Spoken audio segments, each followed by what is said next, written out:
Mark Sonneborn, and this is my home theater. I'm hoping you will get an opportunity to enjoy it with this video, and there are several individuals that made this possible.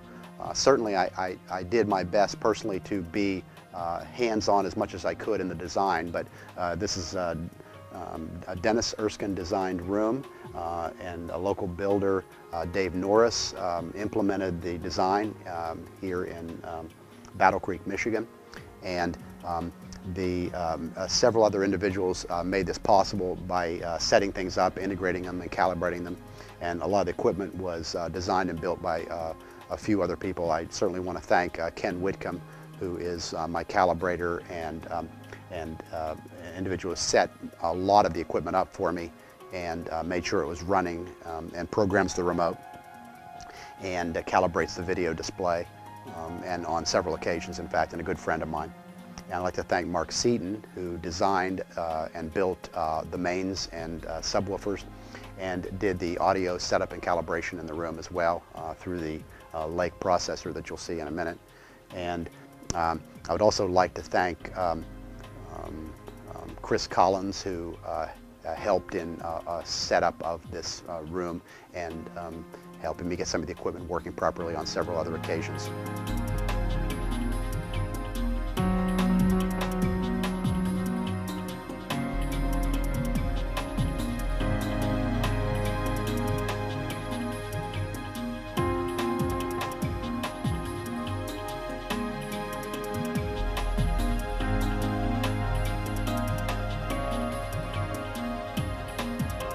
In the 1970s, late 1970s, my father wanted to have a projector, a video projector for his house, and he didn't know very much about the subject, and I was working at the time and had actually plenty of free time, so and of course it was a lot of fun, but I did all the legwork for him, going around to, in those days, some of the boutique stores in the Pittsburgh area when I lived there, and went and looked at Advent video projectors, and then got to compare it to the old Close Nova Beam 3-tube projector, and that ended up being the one he bought. And it had a 6-foot silver screen, and I said to myself at the time, wouldn't it be great if you could take this and put it in a room and put some seating in and make it like a little theater room.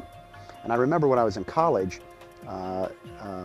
before that, that for me, there were so many times where I was so busy with the academics that I really didn't have time to date, and I would go to movies by myself. Sometimes I would sit through the same movie more than once. And I remember what a positive experience that was, what a great recharge it was for me even then.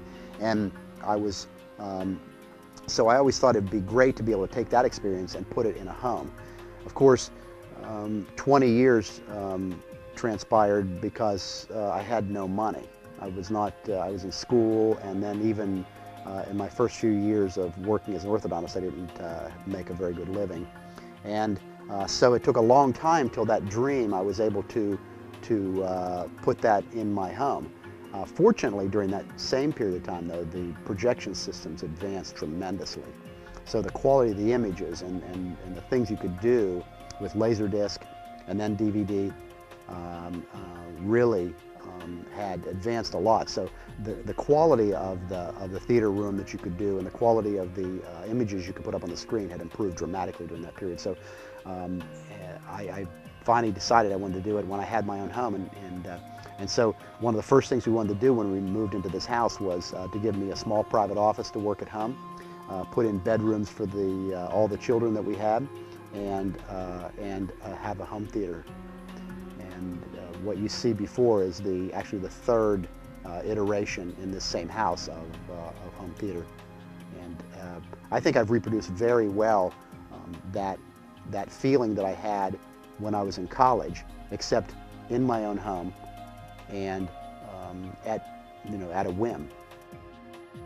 In the original theater in this room, the curtains that I have now and those were made by my wife, who's a fantastic seamstress, and using velvet's a lot of work, but I wanted to have something that would bring the feeling of an old Art Deco style theater.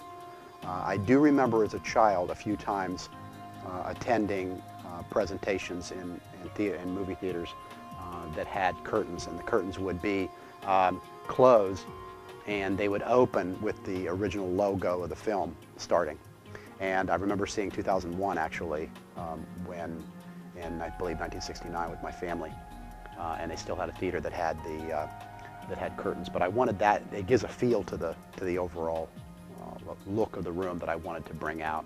And my original theater in 2003 she had made curtains that matched the carpet, and then we decided to use black carpet in front of the new screen when we changed out the room, and then she made new black curtains for me.